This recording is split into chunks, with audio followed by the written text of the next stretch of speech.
শুনবেন সংবাদ শিরোনাম। সংসদ নির্বাচনের দিন ছাড়া গণভোট মানবে না বিএনপি, সনদ বাস্তব। নভেম্বরে গণভোট আয়োজনের দাবিতে ইসিতে স্মারকলিপি দিয়েছে জামায়াত সহ 8টি দল। জুলাই সনদ বাস্তবায়নে ঐকমত্য কমিশনের প্রস্তাব ত্রুটিপূর্ণ, একই বিষয়ে দুই ধরনের সুপারিশ সাংঘর্ষিক, বিভক্ত। রাজধানীতে চলছে ইবতেদায়ী মাদ্রাসা শিক্ষকদের 18তম দিনের আন্দোলন কর্মসূচি, চাকরি জাতীয়করণ সহ 5 দফা দাবি। আসসালামু আলাইকুম। এতক্ষণ শুনছিলেন সংবাদ শিরোনাম, এখন শুনবেন বিস্তারিত। সংসদ নির্বাচনের দিন ছাড়া গণভোটের সিদ্ধান্ত কোনোদিনও মেনে নেবে না বিএনপি। জাতীয় ঐকমত্য কমিশনের সুপারিশের প্রতিক্রিয়ায় সংবাদ সম্মেলনে কথা বলেছেন দলটির মহাসচিব মির্জা ফখরুল ইসলাম আলমগীর। দুপুরে বিএনপি চেয়ারপারসনের গুলশান কার্যালয়ে সংবাদ সম্মেলনে তিনি অভিযোগ করেন, ঐকমত্য কমিশনের প্রস্তাব জাতির উপর চাপিয়ে দেওয়া হয়েছে। জুলাই সনদ বাস্তবায়নের খসড়া আদেশ জারির এখতিয়ার সরকারের নেই। বিএনপি মহাসচিব বলেন, কমিশন রাজনৈতিক দলগুলোর গণতান্ত্রিক অধিকার আমলেই নেয়নি। মির্জা ফখরুল বলেন, সময় ও নির্বাচন অনুষ্ঠানের জন্য বিপুল অঙ্কের ব্যয়ের বিবেচনায় সংসদ নির্বাচনের পূর্বে গণভোট অনুষ্ঠান অযৌক্তিক।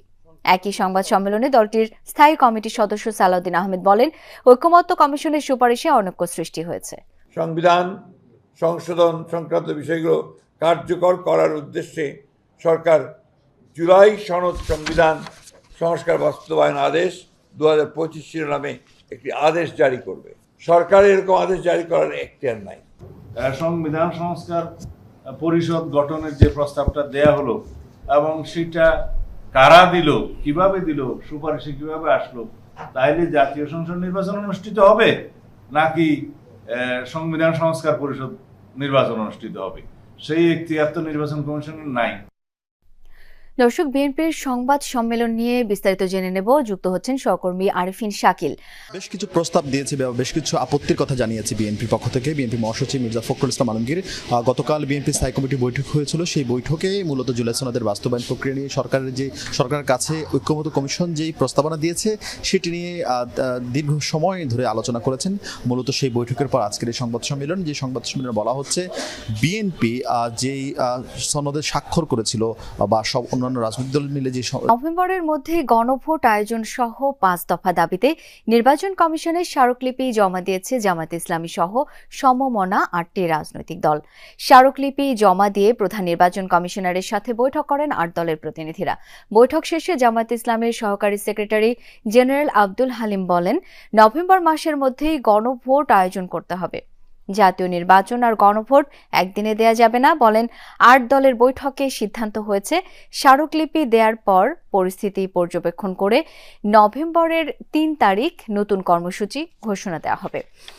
এর আগে বেলা 12টার দিকে আগারগাঁও মোড়ে সংক্ষিপ্ত সমাবেশ শেষে মিছিল নিয়ে নির্বাচন কমিশনে যায় জামায়াত ইসলামীর নেতাকর্মীরা। মিছিল পূর্ব সমাবেশে জামায়াত নেতারা বলেন, নভেম্বরের মধ্যেই গণভোটের মাধ্যমে জুলাই সনদের আইনি ভিত্তি এবং ফেব্রুয়ারিতে নির্বাচন দিতে হবে। 8টি দলের পক্ষ থেকে প্রধান নির্বাচন কমিশনের কাছে দাবি জানিয়েছি, জুলাই জাতীয় সনদের টেকসই আইনি ভিত্তির জন্য নভেম্বর মাসের মধ্যেই গণভোটের আয়োজন করতে হবে। নির্বাচনের জন্য সমতল ময়দান তৈরি করতে হবে। উনি বারবার কথা বলেছেন, আমরা সাধ্যমতো চেষ্টা করব। আমাদের সহযোগিতা কামনা করেছেন, দেশবাসীর কাছে সহযোগিতা কামনা করেছেন। সুষ্ঠু নির্বাচনের জন্য যা যা করতে হয় আপনারা করবেন, আমরা আপনাদের সঙ্গে থাকব। আর যে আপনারা কোনো পক্ষপাত আচরণ করেন, জনগণ কিন্তু আপনাদের পক্ষে থাকবে না।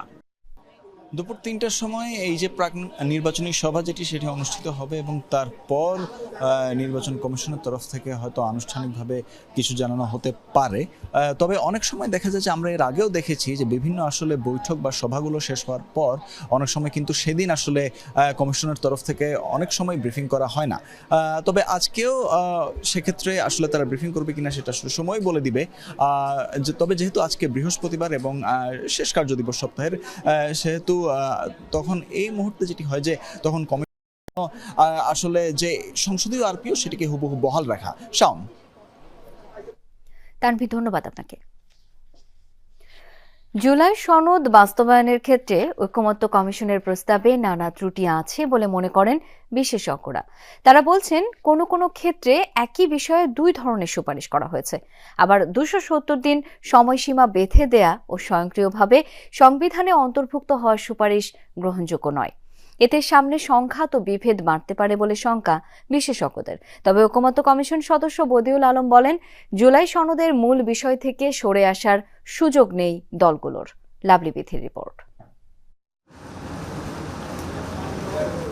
প্রায় 8.5 মাসের আলোচনা, বিশেষজ্ঞ মতামত শেষে জুলাই সনদ এবং এর বাস্তবায়ন প্রক্রিয়া নিয়ে চূড়ান্ত সুপারিশ জমা দিয়েছে জাতীয় ঐকমত্য কমিশন। তবে এতে ঐক্যের বদলে বরং অনৈক্য দেখছেন বিএনপি সহ বেশ কিছু রাজনৈতিক দল। জুলাই সনদে 2টি বিকল্প প্রস্তাবে আদেশ এবং গণভোটের সুপারিশ আছে, কিন্তু প্রথম প্রস্তাবে সংবিধান সংস্কার বিলটি সংস্কার পরিষদ সহায়ক হিসেবে বিবেচনা করবে, যেখানে দ্বিতীয় প্রস্তাবে জুলাই সনদ অনুযায়ী সংবিধান সংস্কারের কথা বলা হয়েছে। বিশেষজ্ঞদের মতে এই 2টি প্রস্তাবে বাধ্যবাধকতা থাকলে সংকট বাড়বে। Even without note of dissent আমার জুলাই সনদের সমস্যা আছে, আর যেগুলোতে নোট অফ ডিসেন্ট আছে সেগুলোর ক্ষেত্রে চিন্তা করেন, সেগুলোর ক্ষেত্রে তো হচ্ছে কি আমরা আরও বড় ধরনের ক্রাইসিসে যাব। বিএনপির যে পজিশন, সেই পজিশন অনুযায়ী দ্বিতীয় বিকল্প প্রস্তাবটা তার গ্রহণ করার কোনো ধরনের কোনো কারণ নেই। এখন প্রথম বিকল্প প্রস্তাবে এই সহায়ক বা বিবেচনা করা, এইটার সংজ্ঞায়নটা কি, এইটা খুব ইম্পর্টেন্ট। এই সংজ্ঞায়নটা যদি পরিষ্কার করতে না পারি আমরা, তাহলে হচ্ছে আসলে বিএনপি দুটাকেই রিজেক্ট করবে, তাইলে আমরা একটা ঝামেলার দিকে যাচ্ছি। নোট অফ ডিসেন্ট সহ জুলাই সনদে স্বাক্ষর করেছে বেশিরভাগ দল। এই অবস্থায় সনদ বাস্তবায়ন আদেশ ভিন্নমত যুক্ত না করে যদি প্যাকেজ আকারে গণভোটে যায়, সেই গণভোটে কি বিএনপি অংশ নেবে, প্রশ্ন এই রাজনৈতিক বিশ্লেষকের। দাবিতে রাজধানীতে চলছে ইবতেদায়ী মাদ্রাসা শিক্ষকদের 18তম দিনের আন্দোলন। বৃহস্পতিবার সকাল থেকে জাতীয় প্রেস ক্লাবের সামনে অবস্থান করে বিক্ষোভ মিছিল করেছেন শিক্ষকরা। আন্দোলনরত ইবতেদায়ী মাদ্রাসার শিক্ষকরা বলছেন, আমলাতান্ত্রিক জটিলতা ও প্রতিহিংসার কারণে আন্দোলন অব্যাহত রাখতে বাধ্য হচ্ছেন তারা। বিভিন্ন অজুহাত দিয়ে চাকরি জাতীয়করণের কাজ ঝুলিয়ে রাখা হয়েছে বলে অভিযোগ তাদের। বুধবার শিক্ষকদের এই আন্দোলনকে কেন্দ্র করে পুলিশের সাথে সংঘর্ষের ঘটনা ঘটে, এতে বেশ কয়েকজন আহত হন। সম্প্রতি শিক্ষকদের আন্দোলনের মুখে শিক্ষা মন্ত্রণালয় গত 28 জানুয়ারি ইবতেদায়ী মাদ্রাসাগুলোকে পর্যায়ক্রমে জাতীয়করণের ঘোষণা দেয়, কিন্তু ওই ঘোষণার পর এখনো কোনো প্রতিষ্ঠানকে জাতীয়করণ করা হয়নি। 28 জানুয়ারি আমাদের জাতীয়করণের ঘোষণা দেওয়ার পরেও যে দীর্ঘ 10টা মাস পার হয়ে গেছে, এখন পর্যন্ত আমাদের এমপিও করে না, জাতীয়করণ করে, তার মানে ব্যর্থ সরকার। আমরা সুনাগরিক হওয়া সত্ত্বেও, শিক্ষক হওয়া সত্ত্বেও মর্যাদা নাই। কেন পুলিশ আমাদের এত অত্যাচার করলো, প্রশাসন জবাব চায়? কেন আমরা আমাদের সমাজের মূল্যায়ন পাবো না? কেন আমাদের সরকার বারবার আমাদেরকে অদা দিয়েও তারা অদা রাখছে না?